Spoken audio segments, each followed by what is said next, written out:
থেকে তোমাকে দূরে সরায় দিল।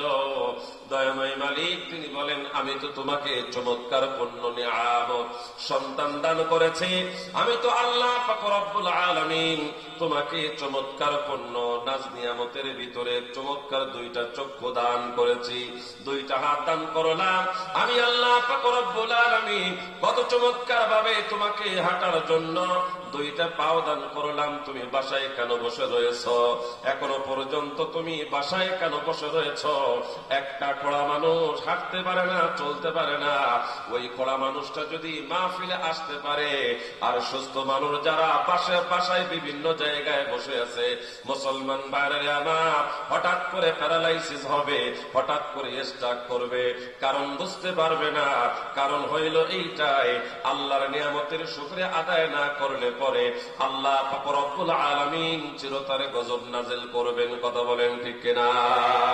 মহাগ্রন্থ আল কুরআনুল কারীমের সূরা রুমের 41 নম্বর আয়াতে কারিমার ভিতরে আল্লাহ পাক রব্বুল আলামিন তিনি বলেন, যাহরাল ফাসাদু ফিল বাররি ওয়াল বাহরি বিমা কাসাবাত আইদিন নাস। জলে এবং স্থলে যত বিপর্যয় তোমরা দেখতে পাও, এই বিপর্যয় গুলো সবকিছু আমাদের হাতের কামাই। হে মুসলমান ভাইরা আমার, এই পৌরসভাতে আল মদিনা একটা আবাসিক হোটেলের ভিতরে উঠলাম, কিছুক্ষণ অপেক্ষা করলাম, কিন্তু এই হোটেলটা দেখে আমার অনেক ভালো লেগেছে। এর ভিতরে মনে হয় অনৈতিক কোনো কিছু চোখের সামনে পড়ে নাই।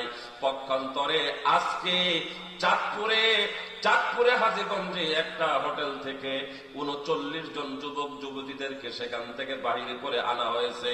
গভীর রজনীতে মুসলমান ভাইরা আমার, এই যে যুবক যুবতী একজন আর একজনকে চেনে না, এই যুবক যুবতী আবাসিক হোটেলের ভিতরে মনে হয় তাহাজ্জুদের নামাজ আদায় করতে গিয়েছিল, হ্যাঁ, ইশরাক পড়েছিল, আওয়াবিন পড়েছিল, চাশতের নামাজ পড়তে গিয়েছিল।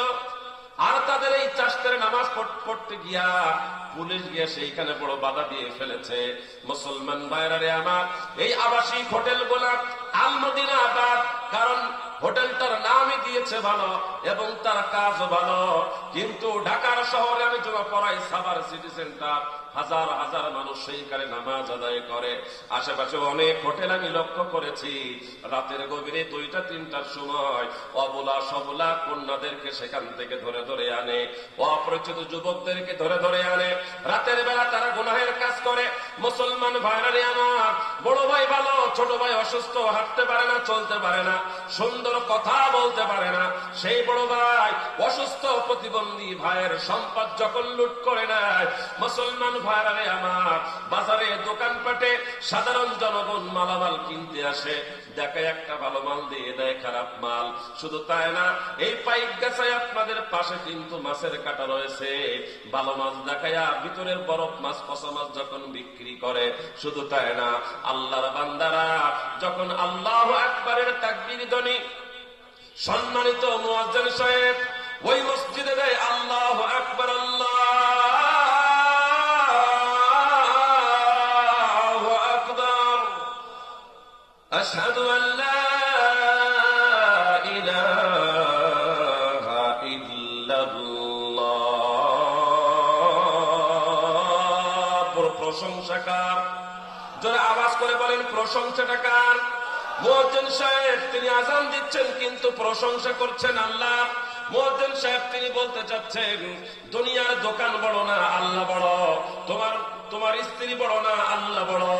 তোমার সন্তান বড় না, আল্লাহ বড়। দুনিয়ার মানুষ সেই মুয়াজ্জিন সাহেবের কথাকে বাদ দিয়ে যখন সেই দুনিয়ার মানুষগুলা দোকানদারি করে, ঘরের ভিতরে থাকে, আল্লাহর হুকুম পালন করে না, গুনাহের ভিতরে থাকে, সূরা রুমের 41 নম্বর আয়াতে কারীমার ভিতরে আল্লাহ পাক রব্বুল আলামিন তিনি জানায়া দেয়, যখন মানুষ অঝরে অবনীতভাবে গুনাহের কাজের ভিতরে লিপ্ত হয়ে যাবে, আমি আল্লাহ পাক রব্বুল আলামিন তাদের জন্য নির্দিষ্ট গজব নাযিল করব। একবার জোরে আওয়াজ করে বলেন নাউযুবিল্লাহ। মুসলমান ভাইরা আমার, আমরা প্রত্যন্ত অঞ্চলের মানুষ। কিছুদিন পরে আমাদের মাঝ থেকে করোনা চলে গেল। করুণা মানে দয়া করতে আসছিল, দয়া করতে এসে হাজার হাজার মানুষের জীবন নিয়ে চলে গেল। আইলা আসলো, সিডার আসলো, শুধু তাই নাই, বুলবুল আসলো, হারিকেন আসলো, চেরাগ আসবে কয়েকদিন পরে, ভালোবাসা আসবে কয়েকদিন পরে, জরিনা আসবে কয়েকদিন পরে, ময়নামতি আসবে কয়েকদিন পরে। যদি আপনি আমি এই গুনাহ থেকে যদি হেফাজত না করি, আপনি আমি যদি এখনো পর্যন্ত আমাদের মন মতন জীবন যাপন করি, মাঝে মাঝে আল্লাহ পাক রব্বুল আলামিন জুমার দিনের সকালেও ভূমিকম্প দিয়ে সতর্ক করায় দেয়, হে আমার গোলাম, মসজিদে আজান হয়ে যায় আর তুই এখনো পর্যন্ত বাসার ভিতরে পরিবারকে সাপ্তাহিক ছুটির দিনে সময় দেশ, অথচ সেই সাপ্তাহিক ছুটির দিনে আমার আল্লাহ পাক রব্বুল আলামিনের ঘরে আজান হয়, আর সেই